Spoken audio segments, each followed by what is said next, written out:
কিছুদিন আগে গাইবান্ধা ৫ আসনের এমপি আব্দুল ওয়ারিসকে প্রোটোকল আর নিরাপত্তার জন্য সরকারি লোকেরা তার বাড়িতে হন্যে হয়ে খুঁজছিলেন।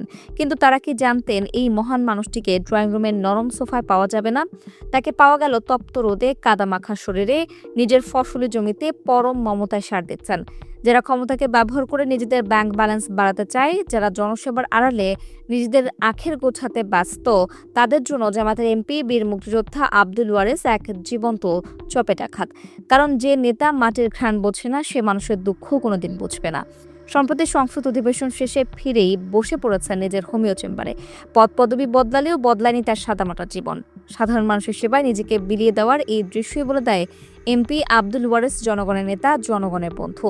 সাফল্য আর সরলতার এক অনন্য সমন্বয় এমপি আব্দুল ওয়ারিস।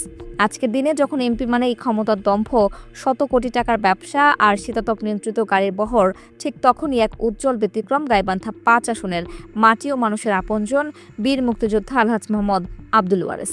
সরকারি প্রাইমারি স্কুলের সাদাসিধে এই শিক্ষকই এখন জাতীয় সংসদ সদস্য।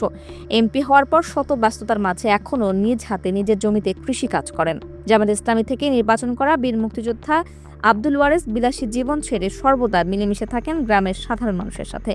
সততার চাদরে মোড়ানো এই মানুষটি জয় করেছেন গাইবান্ধার সাঘাটা, ফুলছড়ির হাজারো মানুষের হৃদয়।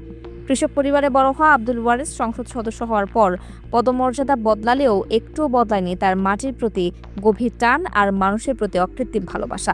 সাঘাটা, ফুলছড়ি অঞ্চলের শিক্ষা, কৃষি ও চরাঞ্চলের জীবনমান উন্নয়নে বড় স্বপ্ন দেখেন আব্দুল ওয়ারিস। ক্ষমতার দাপট নয়, বরং সেবা দিয়ে মানুষের মাঝে বেঁচে থাকতে চান তিনি।